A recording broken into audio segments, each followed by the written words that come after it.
Halo, selamat siang. Bertemu kembali dengan saya, Ibu Tia, Guru BK SMA Negeri 6 Kota Bogor. Pada kesempatan yang baik ini, izinkan saya ingin memaparkan tentang layanan BK terhadap stres dan cara mengatasinya. Adapun tujuan dari layanan ini adalah agar dapat memahami gejala-gejala stres serta faktor-faktor penyebab dan cara mengatasinya. Untuk masuk ke dalam pengertian stres dan gejala-gejala stres, kita simak dahulu persepsi di bawah ini. Bahwa tidak ada seorang pun yang bisa menghindarkan diri dari stres. Namun, stres bisa dikelola sehingga justru mendatangkan nilai positif bagi seseorang. Stres tidak boleh dihilangkan sama sekali, karena dia membantu kelangsungan hidup dan memberikan dinamika hidup. Itu menurut Mujadid Divi 2005. Dan dalam mengatasi stres dibutuhkan sebuah kecakapan untuk dapat mengendalikan tantangan dengan cara mengendalikan tanggapan atau respon, serta proporsional. Dengan demikian, manusia bisa memperbaiki kualitas hidupnya. Nah, kemampuan mengolah ini tidak dapat datang begitu saja, tetapi didapatkan melalui sebuah proses. Maka marilah kita masuk ke dalam pengertian stres. Menurut Andas, dalam Kamus Besar Bahasa Indonesia ada dua pengertian stres. Yang pertama, stres diartikan sebagai gangguan atau kekacauan mental dan emosional. Yang kedua, tekanan. Secara teknis psikologi, stres didefinisikan sebagai suatu respon penyesuaian seseorang terhadap situasi yang dipersepsinya menantang atau mengancam kesejahteraan orang yang bersangkutan. Jadi, stres merupakan suatu respon fisiologik ataupun perilaku terhadap stresor, hal yang dipandang sebagai menyebabkan cekaman, gangguan keseimbangan atau homeostatis, baik internal maupun eksternal. Dalam pengertian ini, kita bisa memperjelas tentang pengertian stres bersifat subjektif, sesuai persepsi orang yang memandangnya. Dengan perkataan lain, apa yang mencekam bagi seseorang belum tentu dipersepsi mencekam bagi orang lain. Jadi stres itu tergantung penilaian kita masing-masing terhadap adanya stres tersebut. Kemudian, pengertian jabatan adalah sekumpulan pekerjaan yang berisi tugas-tugas yang sama atau berhubungan satu dengan yang lain dan yang pelaksanaannya meminta kecakapan, pengetahuan, keterampilan, dan kemampuan yang juga sama meskipun tersebar di berbagai tempat. Kemudian pengertian karir menurut Gibson dan kawan-kawan tahun 1995 di halaman 305, karir adalah rangkaian sikap dan perilaku yang berkaitan dengan pengalaman dan aktivitas kerja selama rentang waktu kehidupan seseorang dan rangkaian aktivitas kerja yang terus berkelanjutan. Faktor-faktor penyebab dan dampak stres. Ada 3 sumber utama bagi stres. Yang pertama, lingkungan. Lingkungan kehidupan memberi berbagai tuntutan penyesuaian diri. Yang kedua, fisiologis, perubahan kondisi tubuh. Kemudian yang ketiga adalah pikiran kita. Pikiran menginterpretasi dan menerjemahkan pengalaman perubahan dan menentukan kapan menekan tombol panik. Kemudian gejala-gejala stres yang dialami remaja diantaranya, yang pertama kehilangan minat dan kegembiraan pada hampir semua aktivitas, dan hal ini hampir terjadi setiap hari.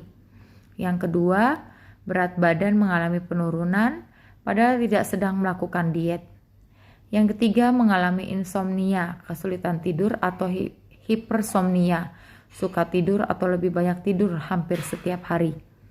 Yang keempat, mengalami penurunan minat dalam melakukan aktivitas yang terjadi hampir setiap hari. Yang keenam, merasa dirinya tidak berharga atau merasa bersalah yang berlebihan.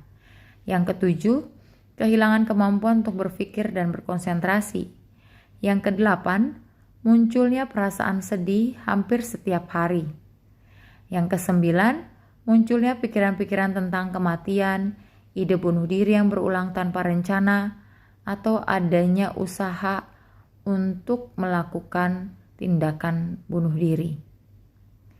Nah, dampak dari akibat stres adalah yang pertama, dampak fisiologis.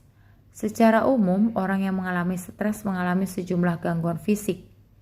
Yang kedua, dampak psikologis, yaitu keletihan emosi, terjadi depersonalisasi, pencapaian pribadi yang bersangkutan menurun, sehingga berakibat pula menurunnya rasa kompeten dan rasa sukses. Yang ketiga, dampak perilaku. Cara menangani stres. Untuk mencegah mengalami stres, setidaknya ada 3 lapis.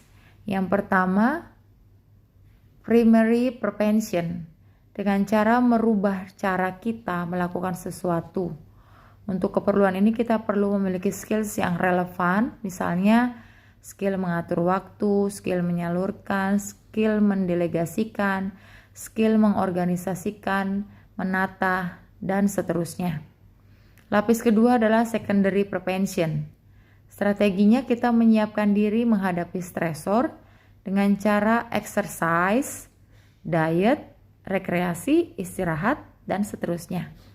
Dan yang terakhir adalah lapis ketiga, tertiary prevention.